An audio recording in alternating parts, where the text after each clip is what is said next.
ಆಗಿದ್ದಕ್ಕೆ ಕ್ಯಾಬ್ ಚಾಲಕರಿಂದ ಅಸಭ್ಯ ವರ್ತನೆ. ಕ್ಯಾಬ್ ಚಾಲಕನ ವಿರುದ್ಧ ವಾಹನ ಸವಾರರಿಂದ ಕ್ರಮಕ್ಕೆ ಆಗ್ರಹ. ಫೆಬ್ರವರಿ 14ರಂದು ಮದ್ಯ ಮಾರಾಟ ನಿಷೇಧಕ್ಕೆ ಅಸಮಾಧಾನ. ಎಲ್ಲದರ ಡೀಟೇಲ್ಸ್ ನೋಡ್ತಾ ಹೋಗೋಣ ಕರ್ನಾಟಕ ಟಾಪ್ 20ಯಲ್ಲಿ. ಬೌರಿಂಗ್ ಆಸ್ಪತ್ರೆಯಲ್ಲಿ ಶುದ್ಧ ಕುಡಿಯೋ ನೀರಿನ ಘಟಕ ಕೆಟ್ಟು ನಿಂತಿತ್ತು. ಇದರಿಂದ ಆಸ್ಪತ್ರೆಗೆ ಬರೋ ರೋಗಿಗಳು ನೀರಿಗೆ ಪರದಾಡ್ತಾ ಇದ್ರು, ಹಣ ಕೊಟ್ಟು ನೀರನ್ನ ತಗೊಳ್ತಾ ಇದ್ರು. ಇದನ್ನ ಮನಗಂಡ ಪಬ್ಲಿಕ್ ಟಿವಿ ರಿಪೋರ್ಟ್ ಕೂಡ ಮಾಡಿತ್ತು. ಈ ಬೆನ್ನಲ್ಲೇ ಅಧಿಕಾರಿಗಳು ಎಚ್ಚೆತ್ತು ಶುದ್ಧ ಕುಡಿಯೋ ನೀರಿನ ಘಟಕದಲ್ಲಿ ಉಚಿತವಾಗಿ ನೀರು ಕೊಡೋಕೆ ನಿರ್ಧಾರ ಮಾಡಿದ್ದಾರೆ. ನೀರಿನ ಪ್ಲಾಂಟ್ ಸರಿ ಮಾಡೋವರೆಗೂ ಉಚಿತವಾಗಿ ನೀರು ಕೊಡಬೇಕು ಅಂತ ಬೌರಿಂಗ್ ಆಸ್ಪತ್ರೆ ಡೀನ್ ಮನೋಜ್ ಕುಮಾರ್ ಸೂಚನೆ ಕೊಟ್ಟಿದ್ದಾರೆ. ಉಚಿತ ನೀರು ಪಡೆದ ಜನ ಸಂತಸ ವ್ಯಕ್ತಪಡಿಸಿದ್ದು ಪಬ್ಲಿಕ್ ಟಿವಿಗೆ ಧನ್ಯವಾದ ಹೇಳಿದ್ದಾರೆ.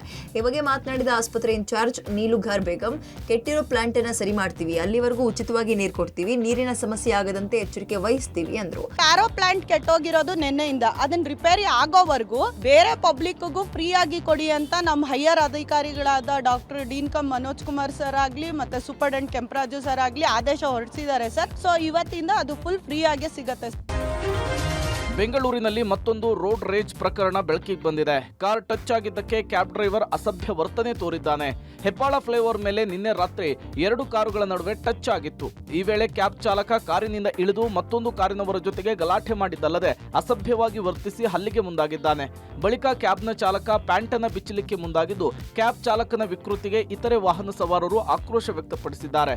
ಕ್ಯಾಬ್ ಚಾಲಕನ ಅಸಭ್ಯ ವರ್ತನೆಯ ವಿಡಿಯೋ ಚಿತ್ರೀಕರಿಸಿರುವ ವಾಹನ ಸವಾರರು ಕ್ರಮ ಕೈಗೊಳ್ಳುವಂತೆ ಆಗ್ರಹಿಸಿದ್ದಾರೆ.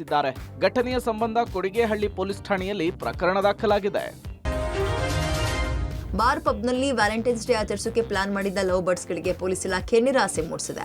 ಫೆಬ್ರವರಿ 16 ಬೆಂಗಳೂರು ಶಿಕ್ಷಕರ ಕ್ಷೇತ್ರಕ್ಕೆ ವಿಧಾನ ಪರಿಷತ್ನ ಉಪಚುನಾವಣೆ ಇರೋ ಹಿನ್ನೆಲೆ ಫೆಬ್ರವರಿ 14 ಸಂಜೆ 5 ಗಂಟೆಯಿಂದ ಫೆಬ್ರವರಿ 16ರವರೆಗೆ ಮದ್ಯಪಾನ ನಿಷೇಧ ಇದೆ. ಡ್ರೈ ಡೇ ಘೋಷಣೆ ವಿರುದ್ಧ ಹೋಟೆಲ್ ಮತ್ತು ಬಾರ್ ಮಾಲೀಕರು ಸಿಡಿದೆದ್ದಿದ್ದಾರೆ. ಶಿಕ್ಷಕರ ಕ್ಷೇತ್ರದ ಚುನಾವಣೆಯಲ್ಲಿ ಭಾಗವಹಿಸುವುದು ಕೇವಲ 16,000 ಮತದಾರರಷ್ಟೇ.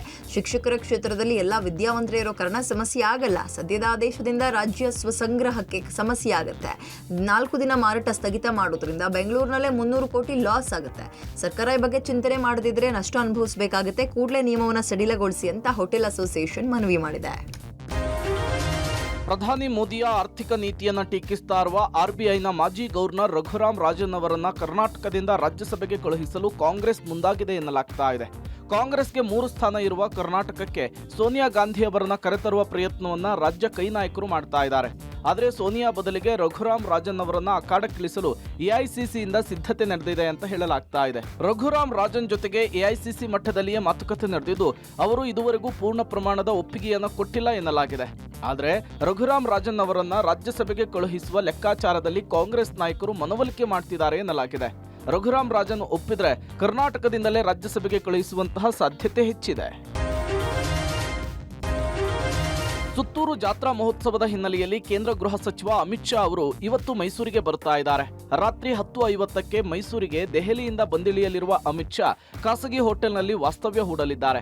ನಾಳೆ ಬೆಳಗ್ಗೆ 10:30ರೊಳಗೆ ಖಾಸಗಿ ಹೋಟೆಲ್ನಲ್ಲಿ ಬಿಜೆಪಿ ನಾಯಕರನ್ನ ಭೇಟಿ ಮಾಡ್ತಾರೆ. ಬೆಳಗ್ಗೆ 11 ಗಂಟೆಯ ಬಳಿಕ ಚಾಮುಂಡಿ ಬೆಟ್ಟಕ್ಕೆ ಭೇಟಿ ಕೊಟ್ಟು ತಾಯಿ ಚಾಮುಂಡೇಶ್ವರಿಯ ದರ್ಶನವನ್ನ ಪಡೆದು ನಂತರ ಸುತ್ತೂರಿಗೆ ತೆರಳಿ ಜಾತ್ರಾ ಮಹೋತ್ಸವದಲ್ಲಿ ಭಾಗಿಯಾಗ್ತಾರೆ.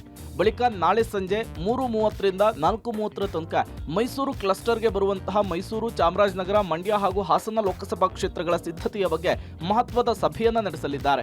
ಈ ವೇಳೆ ಮಂಡ್ಯದಲ್ಲಿ ಏರ್ಪಟ್ಟಿರುವ ಗೊಂದಲದ ಬಗ್ಗೆಯೂ ಕೂಡ ಪ್ರತ್ಯೇಕವಾಗಿ ಚರ್ಚೆ ಮಾಡಲಿದ್ದಾರೆ. ಇನ್ನು ನಾಳೆ ಸಂಜೆ 5 ಗಂಟೆಯ ನಂತರ ಮೈಸೂರಿನಿಂದ ನೇರವಾಗಿ ಗುಜರಾತ್ಗೆ ಅಮಿತ್ ಶಾ ವಾಪಸ್ಸಾಗಲಿದ್ದಾರೆ. ಅಕ್ರಮ ಹಣ ವರ್ಗಾವಣೆ ಆರೋಪ ಕೇಳಿಬಂದ ಹಿನ್ನೆಲೆಯಲ್ಲಿ ಬಳ್ಳಾರಿ ನಗರದ ಕಾಂಗ್ರೆಸ್ ಶಾಸಕ ಭರತ್ ರೆಡ್ಡಿ ಮನೆ, ಕಚೇರಿ ಹಾಗೂ ಕುಟುಂಬದ ಸದಸ್ಯರ ಮನೆ ಸೇರಿ ಒಟ್ಟು 14 ಕಡೆ ಜಾರಿ ನಿರ್ದೇಶನಾಲಯ ದಾಳಿ ನಡೆಸಿದೆ. ಬೆಂಗಳೂರಿನಿಂದ ಬಂದ ಅಧಿಕಾರಿಗಳು ಭರತ್ ರೆಡ್ಡಿ, ಬುಡಾ ಮಾಜಿ ಅಧ್ಯಕ್ಷ ಎಸ್ ಪ್ರತಾಪ್ ರೆಡ್ಡಿ ಮನೆ ಮತ್ತು ಕಚೇರಿಗಳ ಮೇಲೆ ದಾಳಿ ನಡೆಸಿದೆ. ಅಧಿಕಾರಿಗಳು ಏಕಕಾಲಕ್ಕೆ ಮನೆ ಹಾಗೂ ಕಚೇರಿಯ ಮೇಲೆ ದಾಳಿ ಮಾಡಿ ದಾಖಲೆ ಪರಿಶೀಲನೆ ನಡೆಸ್ತಾ ಇದ್ದಾರೆ. ಶಾಸಕರ ತಂದೆ ಸೂರ್ಯನಾರಾಯಣ ರೆಡ್ಡಿ, ಶಾಸಕರ ಚಿಕ್ಕಪ್ಪ ಪ್ರತಾಪ್ ರೆಡ್ಡಿ, ಸಂಬಂಧಿ ಸತೀಶ್ ರೆಡ್ಡಿ ಅವರ ಮನೆ, ಕಚೇರಿ ಮೇಲೆ ದಾಳಿ ನಡೆದಿದೆ. ಭರತ್ ರೆಡ್ಡಿ ಕುಟುಂಬ ಗ್ರನೈಟ್ ಬಿಸಿನೆಸ್ ಹೊಂದಿದ್ದು ಬಳ್ಳಾರಿ, ಬೆಂಗಳೂರು, ಚೆನ್ನೈ ಸೇರಿದಂತೆ ಒಟ್ಟು 13 ಕಡೆಗಳಲ್ಲಿ ದಾಳಿ ನಡೆದಿದೆ. ಸಿಆರ್ಪಿಎಫ್ ಭದ್ರತೆಯಲ್ಲಿ ದಾಳಿ ನಡೆದಿದೆ. ಸದ್ಯ ಬಳ್ಳಾರಿಯ ಗಾಂಧಿನಗರದ ರಾಘವೇಂದ್ರ ಎಂಟರ್ಪ್ರೈಸಸ್ ಕಚೇರಿಯಲ್ಲಿ ಹೆಚ್ಚಿನ ಸಂಖ್ಯೆಯ ಅಧಿಕಾರಿಗಳು ದಾಖಲೆ ಪರಿಶೀಲನೆ ಮಾಡ್ತಾ ಇದ್ದಾರೆ. ಬೆಂಗಳೂರಿನಲ್ಲಿರುವ ಇಂದಿರಾನಗರದ ಮನೆ ಮೇಲೂ ಏಕಕಾಲಕ್ಕೆ 15 ಅಧಿಕಾರಿಗಳು ದಾಳಿ ಮಾಡಿ ಶೋಧ ನಡೆಸ್ತಾ ಇದ್ದಾರೆ. ಇನ್ನು ದಾಳಿ ಬಗ್ಗೆ ಮಾತನಾಡಿದ ಬಳ್ಳಾರಿ ಕಾಂಗ್ರೆಸ್ ಕಾರ್ಪೊರೇಟರ್ಗಳು ಲೋಕಸಭೆ ಚುನಾವಣೆ ಹಿನ್ನೆಲೆಯಲ್ಲಿ ದಾಳಿ ಮಾಡಿದ್ದಾರೆ. ಕೇಂದ್ರ ಹಾಗೂ ಬಿಜೆಪಿ ನಾಯಕರು ಹೇಳಿದಂತೆ ಇಡಿ ನಡೆದುಕೊಳ್ತಾ ಇದೆ ಅಂತ ಪಾಲಿಕೆ ಸದಸ್ಯರು ಆರೋಪ ಮಾಡಿದರು. 2019 ಏಪ್ರಿಲ್ 1ಕ್ಕಿಂತ ಮುಂಚೆ ನೋಂದಣಿಯಾಗಿರುವ ಎಲ್ಲ ಮಾದರಿಯ ವಾಹನಗಳಿಗೆ ಹೈ ಸೆಕ್ಯೂರಿಟಿ ರಿಜಿಸ್ಟ್ರೇಷನ್ ಪ್ಲೇಟ್ಗಳನ್ನು ಹಾಕಿಸಿಕೊಳ್ಳುವಂತೆ ನೀಡಲಾಗಿದ್ದಂತಹ ಗಡುವು ಸಮೀಪಿಸ್ತಾ ಇದ್ರೂ ನಂಬರ್ ಪ್ಲೇಟ್ ಬದಲಾವಣೆಗೆ ವಾಹನ ಮಾಲೀಕರು ಆಸಕ್ತಿ ತೋರಿಲ್ಲ. ಆನ್ಲೈನ್ನಲ್ಲಿ ಬುಕ್ ಮಾಡಿ ಹೊಸ ನಂಬರ್ ಪ್ಲೇಟ್ ಹಾಕಿಸಿಕೊಳ್ಬೇಕು. ಜೊತೆಗೆ HSRP ಡೀಲರ್ಶಿಪ್ ಪಡೆದಿರುವಂತಹ ಸಂಖ್ಯೆಯೂ ಕಡಿಮೆ ಇರೋ ಕಾರಣಕ್ಕೆ ಎಲ್ಲರೂ ಹೊಸ ನಂಬರ್ ಪ್ಲೇಟ್ ಹಾಕಿಸೋದಕ್ಕೆ ತಡವಾಗ್ತಾ ಇದೆ.